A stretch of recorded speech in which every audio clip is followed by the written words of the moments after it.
Our movie festival to educate against irregular migration is underway in several countries across the world. The Global Migration Film Festival is a 3-week program launched in 2016 by the International Organization for Migration to showcase the challenges and promises of migration through film.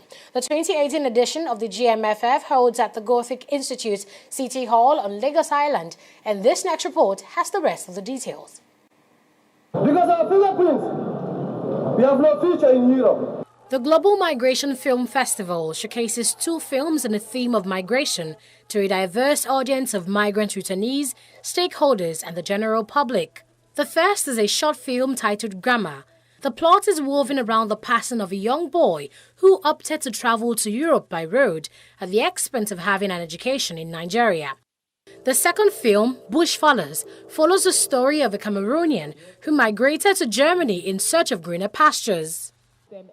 A member of the screening and a former migrant is however not thrilled with some aspects of the second movie. From my experience since I came back to Nigeria and trying to sensitize people to talk to them about irregular migration, I discovered some of the horrible pictures is what actually scares them. Yes, when you show them the truth, they are scared to go there.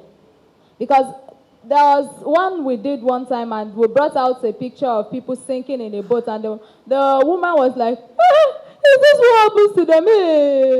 I was like, yes, this is what actually happens to them. So if you don't give them the truth, they won't believe you. When you keep giving them half of what happens, this is more like, to me, half of what actually happens, because passing through the desert, passing through the Mediterranean Sea is horrible.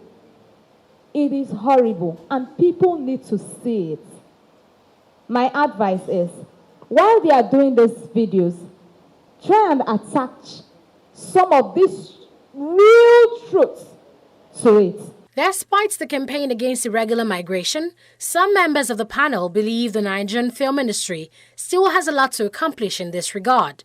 Nigerian movie producer Zulumoke Oyibo highlights what she feels is responsible. There is definitely a lot that the film industry can do to show the world, especially what you just said, to show those pictures, to show those stories, to tell those stories as they are, for people to see and know that, doing this thing, it's not worth it.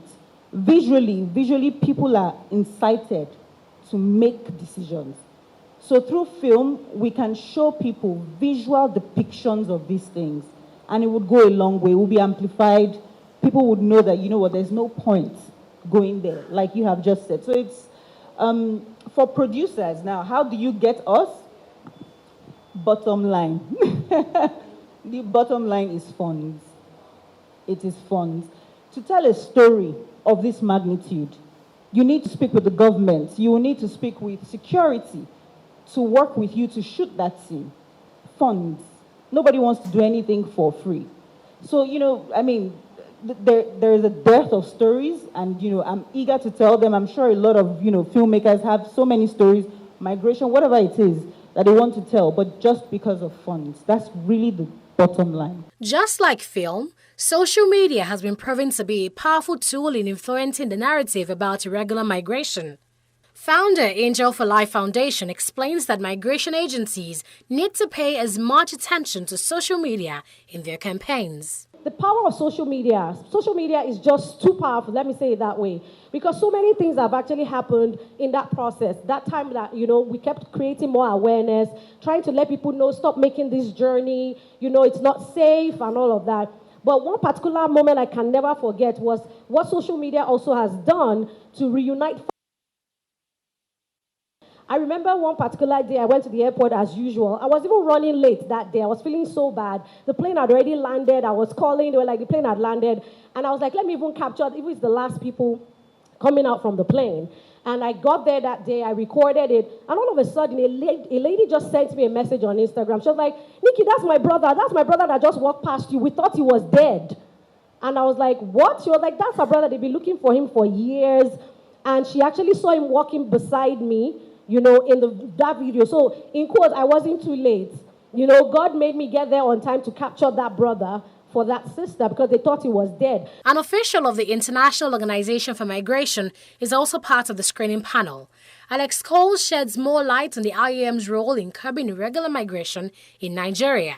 IOM, as I said, in partnership with the government of Nigeria, we've been implementing a lot of these awareness-raising interventions, things such as sensitization in schools, targeting students. I think I mentioned earlier we've also initiated a radio program called the Broad Mata, which is a 13-episode drama radio series, which basically is using storytelling to create awareness on the risks.